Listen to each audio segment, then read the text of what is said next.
mission mission 5M send your life.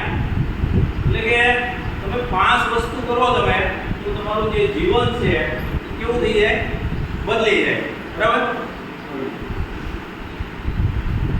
તો અહીંયા એક નિયમ આપ્યો છે મેન કોપનો નિયમ. કેવો? મેન કોપનો નિયમ. બોલો તો. મેન કોપનો નિયમ એટલે એવો નિયમ કે દાખલા તરીકે તમે એક વ્યક્તિ જુઓ, બરાબર, તો તમારી શક્તિ કેટલી થાય એ બિંદુ આપણે લઈએ.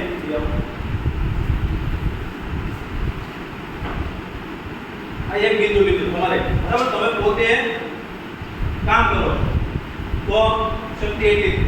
પછી તમે બે કામ કરો લીટી કરીએ, શક્તિ કેટલી છે? બે કામ કરતા હોય બે, પછી 3, પછી 4, 5. 4 કામ કરતા હોય તો એટલે શક્તિ કેટલી થાય? 4. પણ વધી જાય છે. કેટલી થાય? 6 થઈ ગઈ. 4 ગણા કામ કરતા હોય તો શક્તિ કેટલી થઈ ગઈ તમારી? 6. હવે જો તમે તમે જેમ જેમ બિંદુ વધારતા જશો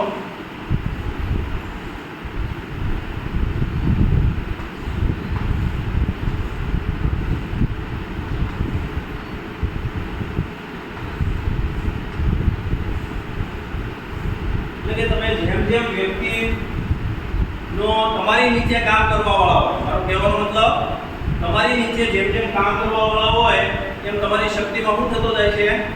વધારો થતો જાય. એ નિયમ કયો? મેન કોપનો નિયમ. કયો?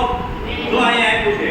પછી જો એક વ્યક્તિ કરે લાઈન થાય તો એક જ લાઈન થાય, પછી 2 માં એક લાઈન થાય, 3 માં 3 લાઈન થાય, 4 માં 6 લાઈન થાય, 5 માં કેટલી થઈ ગઈ તમે જુઓ? 10 લાઈન. એટલે કે 10 ગણી તમારી શક્તિ વધી ગઈ. પછી 6 માં કેટલી થઈ ગઈ?